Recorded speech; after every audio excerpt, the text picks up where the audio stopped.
السلام عليكم ورحمة الله متابعي قناة ياسين سبورتس. قبل بداية الفيديو أتمنى أن تشتركوا في القناة وتفعيل زر الجرس ووضع زر اللايك ليصلكم كل ما هو جديد. هيا لنبدأ. جدول مباريات الدوري الإسباني الجولة السادسة عشر.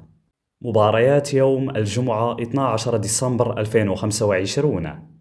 ريال سوسييداد في مواجهة جيرونا على الساعة 9 مساء بتوقيت المغرب الجزائر وتونس، والساعة 10 مساء بتوقيت مصر، والساعة 11 مساء بتوقيت السعودية على ملعب ريال سوسييداد.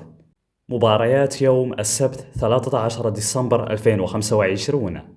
أتلتيكو مدريد في مواجهة فالنسيا على الساعة 2 زوالا بتوقيت المغرب الجزائر وتونس، والساعة 3 مساء بتوقيت مصر، والساعة 4 مساء بتوقيت السعودية على ملعب أتلتيكو مدريد.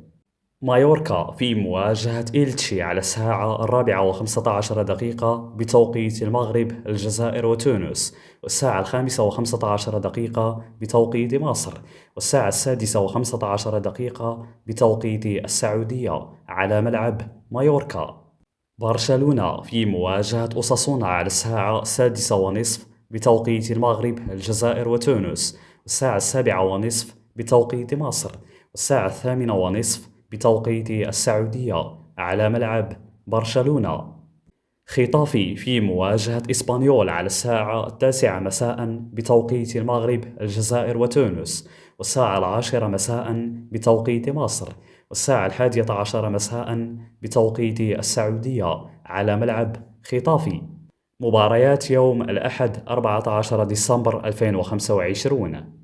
إشبيليا في مواجهة ريال أوفيدو على الساعة 2 زوالا بتوقيت المغرب الجزائر وتونس، والساعة 3 مساء بتوقيت مصر، والساعة 4 مساء بتوقيت السعودية على ملعب إشبيليا. سيلتا فيغو في مواجهة أتلتيك بلباو على الساعة 4:15 بتوقيت المغرب الجزائر وتونس، والساعة 5:15 بتوقيت مصر، والساعة 6:15 بتوقيت السعودية على ملعب سيلتا فيغو. ليفانتي في مواجهة فياريال على الساعة 6:30 بتوقيت المغرب الجزائر وتونس، والساعة 7:30 بتوقيت مصر، والساعة 8:30 بتوقيت السعودية على ملعب ليفانتي. ديبورتيفو ألافيس في مواجهة ريال مدريد على الساعة 9 مساء بتوقيت المغرب الجزائر وتونس، والساعة 10 مساء بتوقيت مصر، والساعة 11 مساء بتوقيت السعودية على ملعب ديبورتيفو ألافيس. مباريات يوم الاثنين 15 ديسمبر 2025.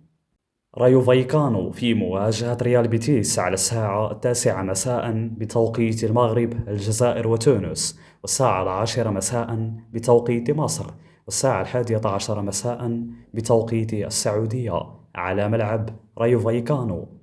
إذا وصلنا إلى نهاية الفيديو، أتمنى أن تشتركوا في القناة وتفعيل زر الجرس ووضع زر اللايك ليصلكم كل ما هو جديد. شكرا وإلى اللقاء.